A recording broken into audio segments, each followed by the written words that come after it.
Glenn Campbell there with I May Never Pass This Way Again. And we're very pleased to have Andy Pearce back in the studio with us for his second time around. He's going to present some food for thought shortly, but how do you do, Andy? Hello, how are you? Well, I guess you guys are pretty busy leading up to Christmas. They call it the silly season, but it's an important season, but it does keep us on our toes, doesn't it? Always busy. Yeah. Always ask a pastor how he is. They always say I'm tired and busy, but that's okay. It's a privilege to do what we do. Leading up to Christmas, we've just Christmas, because Christmas, the volume of Christmas is so high around Rockingham.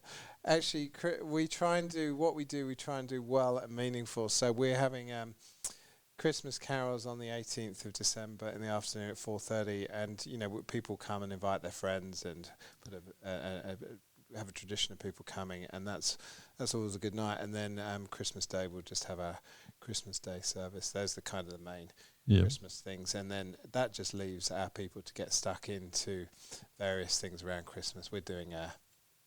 We're putting together care packs for the homeless and the marginalised around Rockingham, and just trying to gift things to the agencies that are doing work with homeless and marginalised people around Rockingham. So that's our kind of bit so far, but enough to keep us busy. Not too bad. Yeah, it must be. It must be terrible to be homeless in the first instance, but at Christmas time, it must be even more so. But yeah, absolutely, and I wonder how many people are going to be homeless for the first time this Christmas because of the rental crisis, the interest rates going up, and just the rental shortage. I've heard of a few people have had to start sleeping in their cars and that kind of thing. So it's a tough time, and certainly praying for those. Yeah. And I'm afraid a lot of us who have a roof over our heads and food on our tables do tend to take it for granted.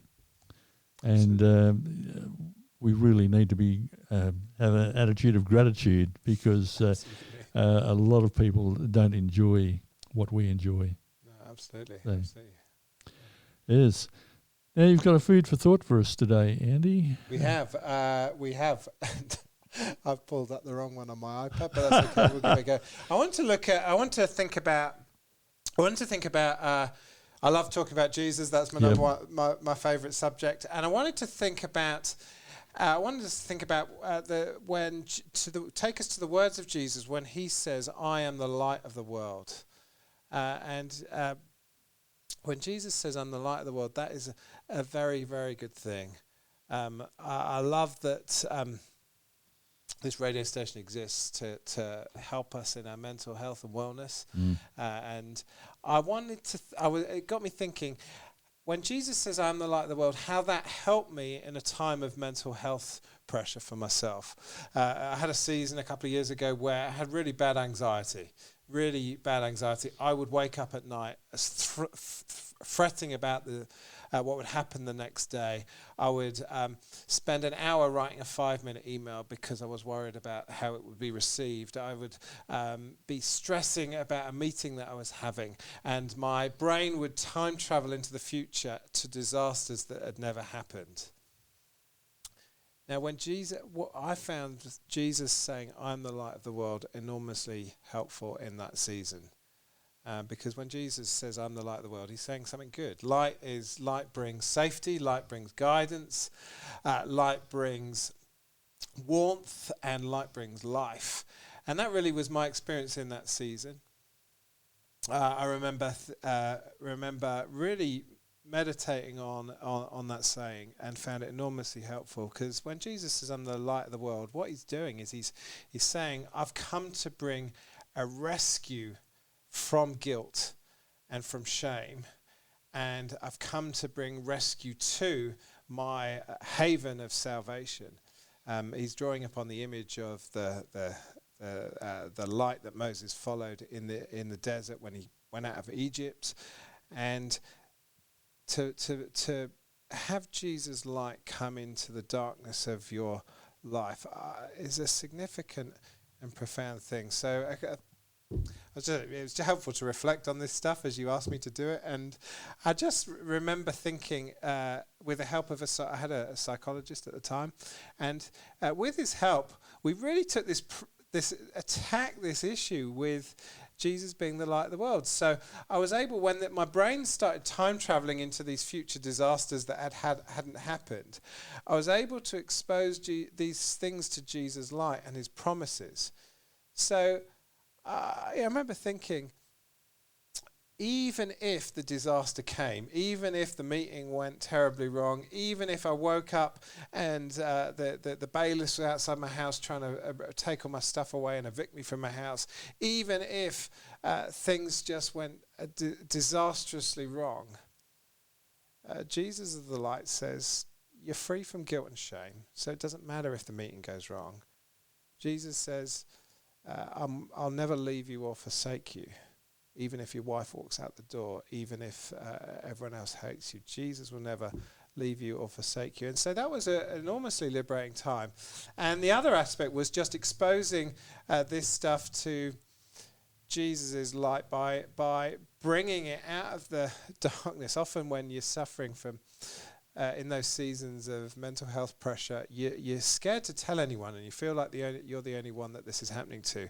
But just actually sharing it with people, but also when these thoughts come, naming those thoughts and saying, there's that thought again, there's that thought again. I remember repeating it 10 times and saying, okay, I'm going to expose this to the light and attack it with the promises of Jesus. It just was an extraordinary, helpful thing. So I want to encourage anyone who's listening, if you know Jesus, if you're a follower of Jesus, then know that Jesus, the light of the world, is good for you. He is leading us. He is rescuing us. He has rescued us, and he's leading us to his good promised land.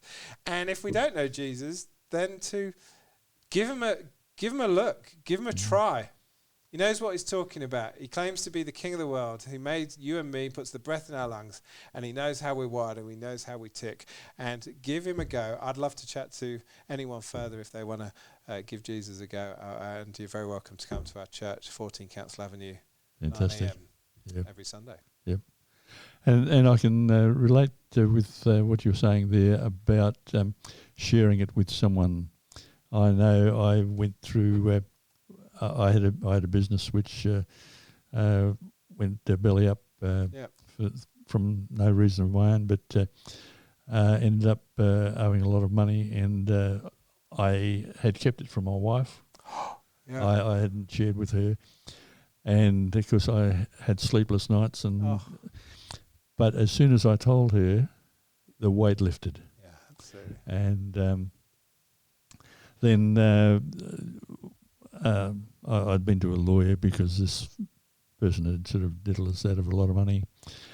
And I was sort of losing a bit of weight and I was stressing. But I was reading my Bible one morning and read Psalm 37. And it was like God was just speaking to us.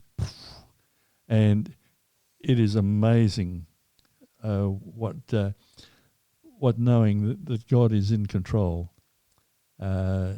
makes, and we're in a position now. We're not wealthy, but we've got a roof over our head, we've got food on the table, and we are really the richest people in the world.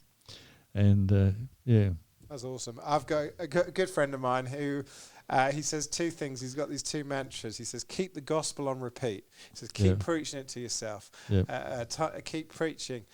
Jesus died for you. He loves you. You've got nothing to prove, no one to please, because Jesus has done it all. And he says, keep trusting Jesus. He signs off all his emails, every phone call he makes. He says, keep trusting Jesus. And that's what a good thing it is, even in those valley moments, isn't it? Especially in those valley moments. It is indeed. Control, And I'd say that we're in a better place now than we've ever been. Even when we had the business, we were in a better place now. That's brilliant. What a great testimony. Yeah. Absolutely. Fantastic. Well, thanks, Andy. That was great. And I hope all your Christmas services go well and that you don't have any sleepless nights over them. No, we try not to. Likewise, you. There you go. But talking about Christmas, I'm going to play my first ever Christmas carol for the year. This is the Beverly Sisters with the toy drum.